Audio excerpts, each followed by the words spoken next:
You did. So Morgan, would you start us off, please? And a woman was there who had been subject to bleeding for 12 years. She had suffered a great deal under the care of many doctors and had spent all she had, yet instead of getting better, she grew worse. When she heard about Jesus, she came up behind him in the crowd and touched his cloak. And knowing what had happened to her, came and fell at his feet, and trembling with fear, told him the whole truth.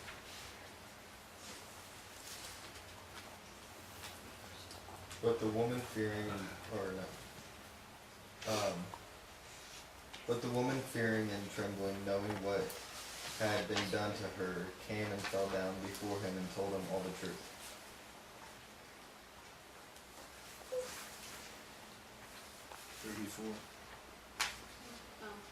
He said to her, "Daughter, your faith was healed." Your faith was healed you.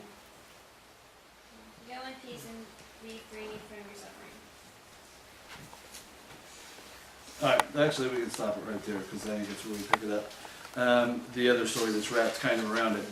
Jesus shows his power over our bodies, our very physical natures that we're manifest with. I'll just tell you just a neat story about this. They have a thing, I think this was on the Sabbath day. Can't prove it, but the Jews had a way in that time, and actually the Orthodox that still live in Israel today will do this. They have a thing called a prayer cloth. And on Sabbath day, you wear it the whole day. It reminds you to be in prayer. You know, a lot of times on the Sabbath, you're staying home, you're not doing anything, and you end up breaking the Sabbath by going to synagogue to worship God and to hear the teachings. And the thing just looks like a tiny little thing like we might lay on a couch. It's a square, and it's about big enough to hold like this, like you can pinch the corners and you're in. And then they wrap it around their arms. A lot of times they're very fancy and blue and white because that's their national colors. And so very common. But this thing they call the corners down here, they call the wings, because it looks like if you hold it out, you could be a bird and you're flapping. The psalmist writes, "There will be healing in his wings." This woman knows that Jesus is traveling, the miracle man is traveling to meet a man named Jairus, and because his daughter is sick. She's along that road.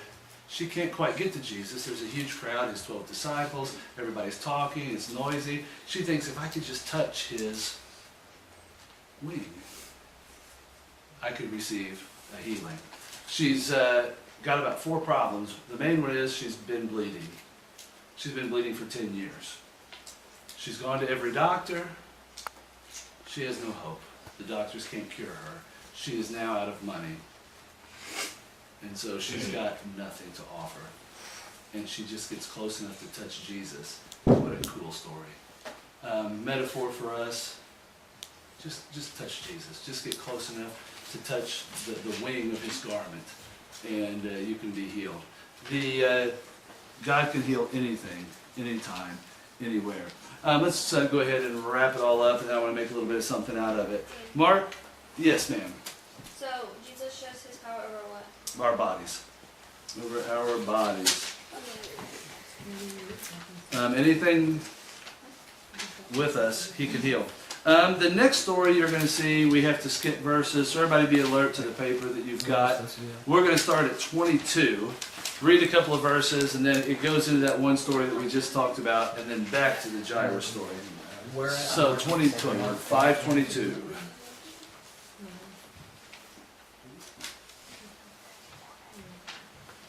Yeah, I got King James. And behold, there cometh one of the rulers of the synagogue, Jairus by name, and when he saw him, he fell at his feet. He pleaded earnestly with him, "My little daughter is dying. Please come and put your hands on her so that she will be healed and live." So Jesus went with him, a large crowd followed and pressed him. All right, we're going to skip now to 35. While Jesus was still speaking, some men came from the house of Jairus and the synagogue ruler. "Your daughter is dead," they said. "Why bother the teacher anymore?" Knowing what they said, Jesus told the synagogue ruler, "Don't be afraid, just believe." He did not let anyone follow him except Peter, James, and John, the brother of James. When they came to the home of the synagogue ruler, Jesus saw a commotion, with people crying and wailing loudly. He went in and said to them, "Why all this commotion and wailing? The child's not dead but asleep." But they laughed at him. After he put them all out, he took the child's father and mother and the disciples who were with him and went and where the child was. He took her by the hand and said to her, "Talitha cum," which means, "Little girl, I say to you, get up." Immediately the girl stood up and walked around. She was 12 years old. At this they were completely astonished. That's as far as it says. Oh, okay. Actually, can we read one more verse? Because this is interesting. He gave strict orders not to let anyone know about this, and told them to give her something to eat. What do you think he would have told the guy who was healed from the evil spirits to go tell everybody what God's done for you? But why would he tell this family, don't tell anybody what God has done for you? Because then everybody would come up to them and tell them to bring something back from the Yeah, I think that's all I could come up with. Jesus was leaving that town. He was not going to be back in Gennesaret any longer. So he was like, okay, you're going to be the one now that's in charge of telling everybody about me. But he's going to stay here in Capernaum for quite some time. What was Jesus' ministry? Was it to heal the sick? Was it to empty the hospitals? Was it to make all the undertakers go broke? No. His job was not to give people an extra 5 years or to take away pain. His job was to save their souls. And yet he used the miracles as a way to, get in, to get them to listen, to show his love so that people would want to listen to him. But his job was not just to heal and do miracles for people.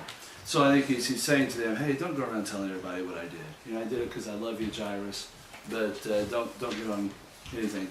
Hey, let's just recap the story real fast. A man named Jairus runs the synagogue there in Capernaum. What's his problem? Daughter's dying. Jesus takes time to talk to the lady who had been bleeding for 10 years. They come and say, you know what?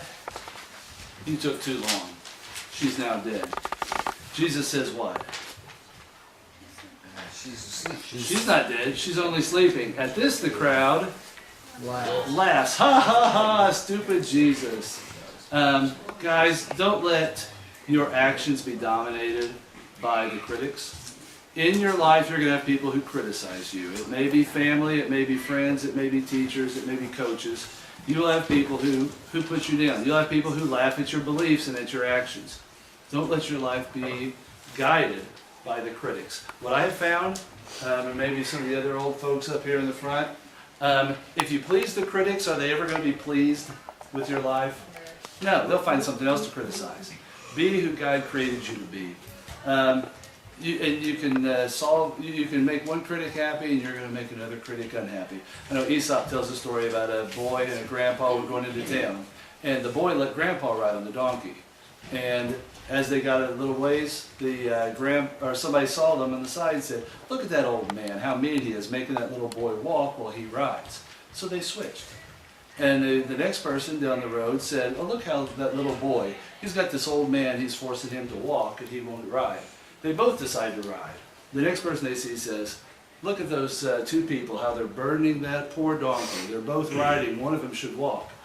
Then the next person they see down the road when they're both walking says, "Look how stupid those two guys are. They've got a donkey and they're not riding it." In your life, you're not going to please everybody.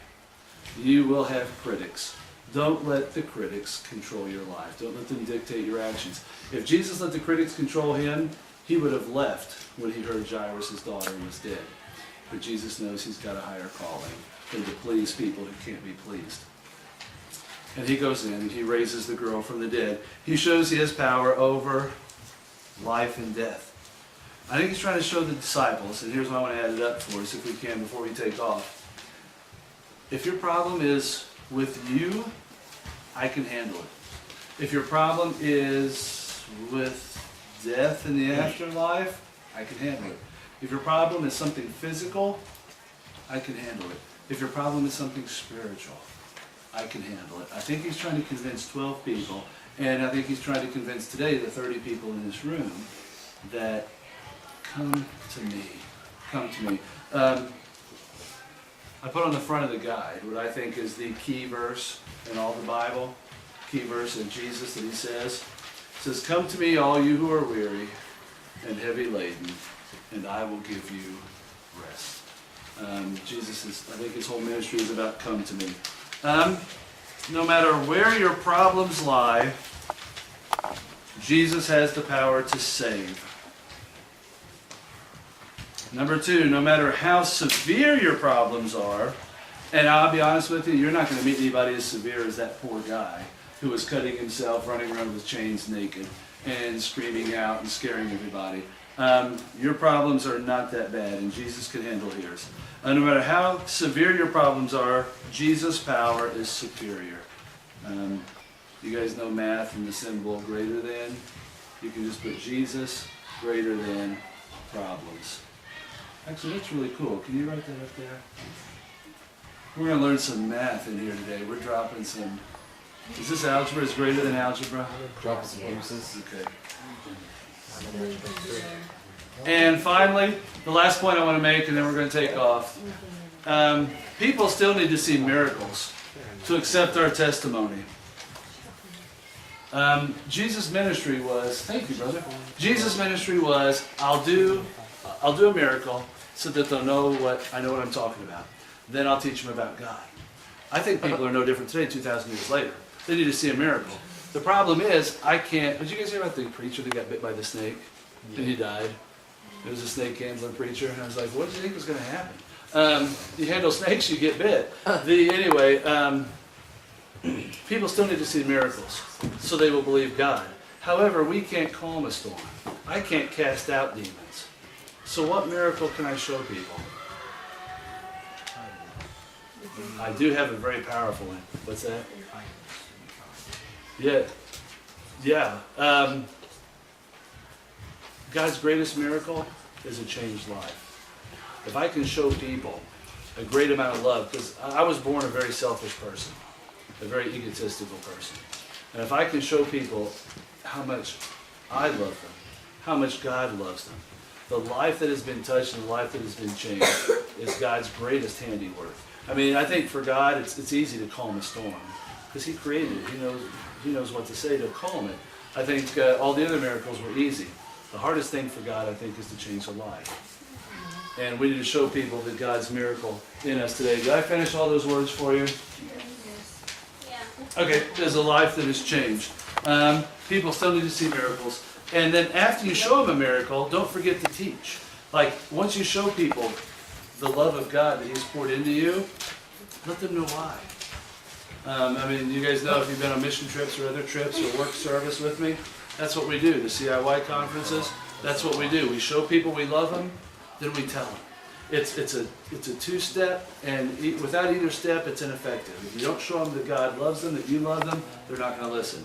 But if you do something nice for them, make sure you tell them why. Be bold enough to love and to share Jesus. Questions or comments? We actually did it, guys.